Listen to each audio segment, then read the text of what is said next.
Hello and welcome to another Pixel Tactics Online tutorial. Hi, I'm Marco DeSantos and I'm here to teach you some advanced pixel tactics. Now that you know some of the basics, it's time to get on to some more of the advanced strategies and concepts in Pixel Tactics Online. Now, in the previous video I mentioned that certain heroes and leaders were able to bypass the normal rules of attacking using specific keyword abilities. Now, keywords are new in Pixel Tactics Online, as they were not in the regular Pixel Tactics. Now that the game is in a video game format, we are able to essentially make use of the effects as they're intended to be without having to explain to the player what they do specifically. We will now go over some of the more common keywords found in the game. Of course, there are many other keywords in the game, however, I think knowledge of these basic ones will allow you to up your Pixel Tactics game. Ranged Attack, Intercept, Inspire, Supporter, Forerunner, Fire, Thunder, Ice, and Poison. Let's start off with Ranged Attack. As mentioned in the previous video, attacking requires that no heroes or leaders are between you and your target. However, ranged attack is special because it's a keyword that allows heroes and leaders to bypass that specific rule. This means that even if a unit is in front of the target you want to attack, you can still attack that target. This means that ranged attack is a very powerful keyword for targeting and killing those precious backline units who have powerful supportive effects. Intercept. Ranged attack might seem unstoppable for some people. However, there are ways around it, specifically the keyword intercept. Intercept is a keyword that basically makes it so that opponents cannot attack units in the same row who are behind the unit with intercept. Long story short, intercept essentially makes ranged attack follow the same rules as melee attack, forcing ranged units to attack the unit with intercept before any other units behind it. This can be very useful for, again, protecting your leader or other precious units, and is therefore one of the most valuable defensive keywords in the game. Inspire. Inspire is a keyword that allows you to select a hero in your army and have it perform a ranged attack, targeting an enemy unit randomly. This means that the ranged attack can hit any hero or leader in your opponent's army. However, since it is still a ranged attack, it still obeys typical ranged attack rules. This means that it can hit units that are in front of other units or units behind other units. However, it also means that intercept still stops it, making it so that opponents still have a way to counter random Inspire effects. Supporter and Forerunner. Now, these two keywords don't actually mean anything on their own, as these keywords simply designate which unit in your army will receive the effects.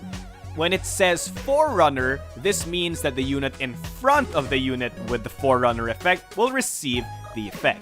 If it says Supporter, it means the unit behind the unit will gain that effect.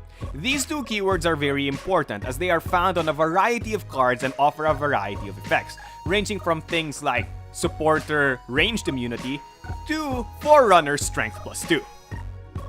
Fire, Thunder, Ice, and Poison. Now, these four effects might seem very different. However, they are all essentially effects that damage heroes on the board. All that's different between them is which heroes they damage. Now, all of these effects often come with a number afterwards, indicating the amount of damage you deal. Fire allows you to damage all heroes in a specific row. Thunder allows you to damage all heroes in a specific column. Ice allows you to damage a specific hero and all heroes who are orthogonally adjacent to that unit. This means that you will be damaging things in what looks like a plus sign pattern. And finally, Poison simply deals the damage to all heroes in that army, meaning that you don't even have to target it and you will just simply damage everything. Now that you have those common keywords down, let's talk a little bit more about strategy, tactics, and tips. The switch. Pixel Tactics Online again is played in a series of rounds, and as we talked about earlier in the first video, we have the point in time wherein the first player marker switches. This means that the player who was second player is now first player in the new round. If you are second player, that means you will take the rear wave turn last. But if you're first player, it also means that you're taking the Vanguard wave turn first. This means that if you're second player, you are able to take 2 turns straight, the rear wave and then the subsequent Vanguard wave. This event is called the switch. This offers you a lot, and I mean a lot of board presence, card advantage, even tempo, simply because you have access to more actions than your opponent within that specific time frame. Use this well, and I'm sure that you will become a better Pixel Tactics online player. Now that we're over some of the basic concepts as well as strategies, let's talk about the format. Unlike Pixel Tactics Physical, which is often played with pre-constructed decks or draft, Pixel Tactics Online is played constructed, which means that you are able to craft your own deck. This means that you can play with your specific strategy or playstyle in mind, making all that strategy talk earlier that much more important. The game is played with decks of 30, where you can have 2 copies of the same card per deck. This means that you can essentially have a quote-unquote 15 card deck with 2 duplicates each. Remember that each deck must have a leader, which doesn't count towards the 30 card limit. Now, Pixel Tactics Online has a lot of cards, and if you consider the fact that every card is actually 4 cards in one, I can understand why some of you might be overwhelmed. This is where wave specialties come in. Wave specialties are essentially what every specific wave is usually good at doing. And by understanding what each wave should usually be doing, you'll easily be able to understand which specific units are good to be placed in Vanguard, flank, or rear.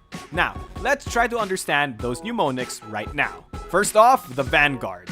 The Vanguard is named so because it is the front line of your army. They're usually in the thick of things and defend the weaker units who are behind them.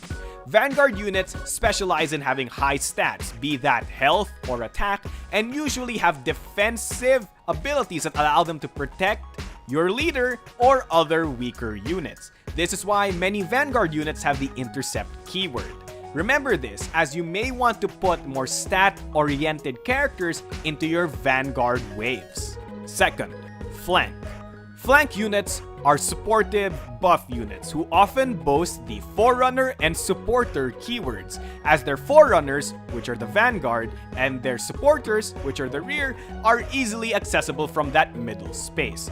Aside from this, flank units are placed beside the leader, meaning that many flank units actually have effects that target your leader, usually with buffs or heals. So if you're looking for a supportive unit to keep your leader alive or buff your other units, flank is where it's at. And finally, the rear. Rear units do not boast huge stat lines. They oftentimes have low attack or low health, which is all good and well because they usually stay on the back where it's hard for melee opponents to hit them. However, in exchange for those poor stats, rear units often boast some of the most powerful effects in the game, ranging from free card draw to killing opponents who are simply damaged. These units often provide you extreme value over time, and can be very troublesome for opponents who have no way of removing them. The rear is also the common place for ranged attack units, as this is the place where you can make full use of the ranged attack keyword, which allows you to attack units in your opponent's army while still being defended by units in your own army. Keep these specialties in mind, and it'll be much easier for you to not only construct your deck, but also play units in the actual game itself. And that concludes your advanced training. If you want to get out there and rout some armies right now, simply look in the description of this video, where you will find the link to our Discord, where you can easily download the Pixel Tactics Online client and play today. So go out there, and again, rout some armies!